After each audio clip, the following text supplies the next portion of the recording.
Silakan duduk. Shalom. Jam ini saya bahas tentang doa. Tentang apa saudara?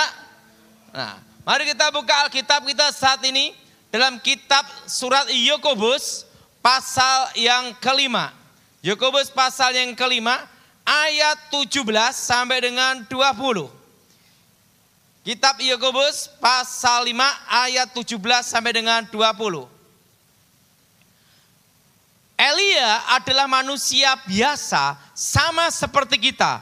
Dan ia telah bersungguh-sungguh berdoa supaya hujan jangan turun. Dan hujan pun tidak turun di bumi selama 3 tahun dan 6 bulan. Lalu ia berdoa pula dan langit menurunkan hujan. Dan bumi pun mengeluarkan buahnya. Saudara-saudaraku, jika ada di antara kamu yang nyimpang dari kebenaran dan ada seorang yang membuat dia berbalik, ketahuilah bahwa barang siapa membuat orang berdosa berbalik dari jalan yang sesat, ia akan menyelamatkan jiwa orang itu dari maut dan menutupi banyak dosa. Alkitab berkata bahwa Elia adalah manusia biasa, artinya dia juga lapar, dia juga haus, dia juga perlu yang namanya itu kebahagiaan. Tapi Alkitab berkata bahwa dia doa sungguh-sungguh. Dan Tuhan mendengar doanya, yaitu 3,5 tahun tidak ada hujan. Dan sampai dia berdoa untuk supaya hujan turun. Dan Tuhan mendengarkan doanya. Doa yang dijawab Tuhan adalah yang pertama, doa yang bukan untuk ambisi atau doa untuk keinginan kedagingan. Tetapi doa untuk kemuliaan Tuhan. Amin. Amin. Nah, Elia berdoa sungguh-sungguh untuk kemuliaan Tuhan. Supaya terjadi pertobatan atas Israel. Doa yang didengar Tuhan adalah doa yang mendatangkan mujizat adalah untuk kemuliaan Tuhan. Ingat saudara, doa untuk pertobatan. Doa untuk menyatakan kemuliaan Tuhan adalah apa? Doa yang benar-benar bukan dari ambisi, keinginan, hawa, nafsu. Amin. Nah, saudara, contohnya gimana? Saya kebetulan saya punya ayah. Ayah saya itu saudara nakal. Judi, setelah itu main perempuan. Judi, main perempuan. Dia SD tidak lulus. Hidupnya hanya megang kartu. Judi terus, hidupnya judi. Kalau miskin sama mama saya, kalau kaya sama perempuan lain. Dan mama saya, waktu dia bertobat, ingat saudara, mama saya itu menunggu papa saya bertobat tidak lama, cukup 20 tahun. Nah, pada waktu mama saya bertobat, dia berdoa sungguh-sungguh minta pada Tuhan. Ingat saudara, doa yang dijawab Tuhan adalah doa yang bukan untuk ambisi keinginan manusia. Tetapi doa untuk kemuliaan Tuhan. Amin. Mama saya berdoa supaya papa saya bertobat dan melayani Tuhan. Semakin didoakan mama saya, bukannya papa saya bertobat, tambah kumat. Iblis menyerang kita dengan 2 hal. Yang pertama adalah tekanan. Apa saudara?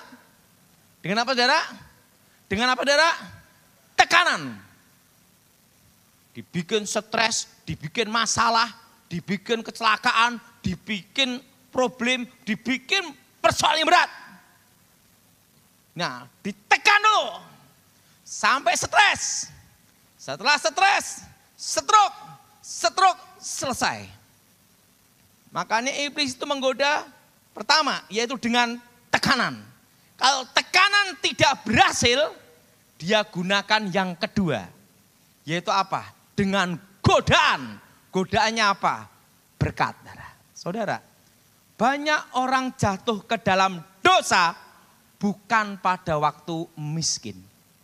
Justru banyak orang jatuh dalam dosa justru pada waktu diberkati. Waktu diberkati lupa sama Tuhan. Lupa siapa yang memberkati. Ujian seorang laki-laki itu pada waktu kaya nama terkenal. Kenapa? Karena ada kesempatan mata kedip-kedip. Tetapi ingat saudara, godaan perempuan itu apa? Pada waktu miskin. Masih setia enggak sama suaminya? Betul? Nah, kalau laki-laki selingkuh, rata-rata pada waktu pegang uang, kaya, terkenal. Kalau miskin, susah selingkuh. Duite sopo. Sing gelem sopo. Kan gitu dah. Jelas saudara? Siapa yang setuju? Angkat tangan. Pelakunya. Ingat. Makanya godaan laki-laki justru waktu terkenal, hebat, punya kesempatan, punya uang. Jarang tukang becak selingkuh. Siapa yang mau gitu dah. Nah, tapi godaan seorang wanita yaitu kesetiaannya. Jadi kalau laki-laki diuji kesetiaannya waktu kaya, waktu terkenal, waktu hebat. Bukan waktu miskin. Tapi seorang perempuan diuji pada waktu ada badai, ada masalah, ada tantangan. Baru tahu itu istri yang setia atau tidak. Siapa yang setuju laki-laki angkat tangan. Takut semua. Nah ujian. Nah saudara, semakin didoakan mama saya. Didoakan terus papa saya bertobat. Tambah parah, ingat. Iblis menggoda dengan apa? Tekanan. Apa saudara? Malah mama saya dimaki-maki, dikatakan gara-gara kamu percaya Yesus. Setiap kali judi digeropiok polisi, setelah itu bubar, kacau semua. Gara-gara Yesus gondrong, ngomong gitu dah. Dia ngatain mama saya terus ditekan habis. Sampai mama saya diusir keluar, minggat. Ingat saudara, strategi iblis adalah dua. Pertama tekanan, kedua adalah godaan. Apa saudara? Apa saudara? Nah, pada waktu, tapi ingat, doa mama saya waktu itu apa? Tuhan, jamah suamiku bertobat untuk melayani Tuhan. Ingat ya, doa yang dijawab Tuhan adalah doa untuk kemuliaan Tuhan, bukan keinginan ambisi manusia. Jelas saudara? Maka saudara doa yang benar. Ada doa yang tidak benar, ada. Contohnya Simpson. Waktu dia jatuh dalam dosa, dia bertobat, dia berkata apa? Tuhan, cukup sekali ini saja. Aku membalaskan kedua mataku. Dan Tuhan jawab. Dia mati, roboh, bangunan hancur, dia mati. Coba dia ngomong gini, Tuhan kehendak-Mu yang jadi. Belum tentu dia mati hari itu, betul? Tapi kan dia udah terlanjur frustasi, stres. Makanya doa orang frustasi itu bahaya juga adalah. Tuhan cukup sekali ini saja. Engkau beri aku kekuatan. Tuhan jawab sekali itu saja. Dan setelah itu apa? Simpson mati. Nah itu doa orang frustasi. Nah mama saya berdoakan papa supaya bertobat. Dan melayani Tuhan. Jadi saudara istri-istri yang berdoa untuk suaminya. Doanya itu, jamah bertobat untuk melayani Tuhan. Jelas saudara?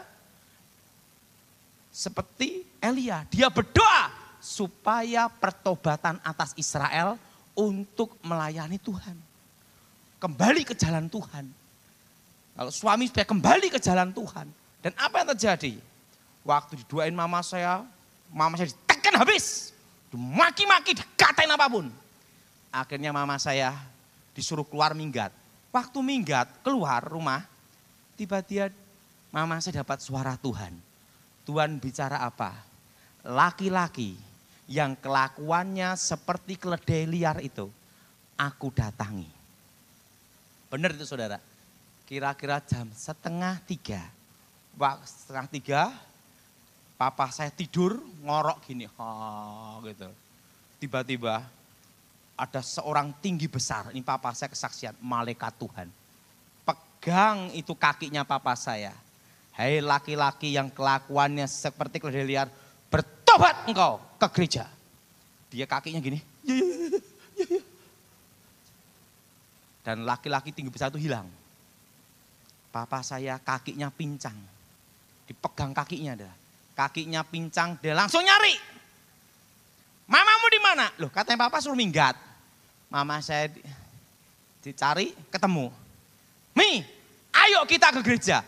Pi, ini bukan hari Minggu. Kenapa? Pokok ke gereja. Takut aku. Dia datang ke gereja, kakinya pincang, dia doanya apa? Hei laki-laki tinggi besar, aku sekarang sudah ke gereja. Dan apa yang terjadi? Sejak hari itu papa saya bertobat. Dan nganter mama saya pelayanan naik motor. Sampai dia meninggal. Dia meninggal umur 69 tahun. Satu hal, mama saya doa sungguh-sungguh untuk pertobatan suaminya. Jelas saudara? Jadi doa yang besar kuasanya adalah doa yang bukan untuk kepentingan pribadi. Jelas? Jelas? Tapi untuk kemuliaan Tuhan.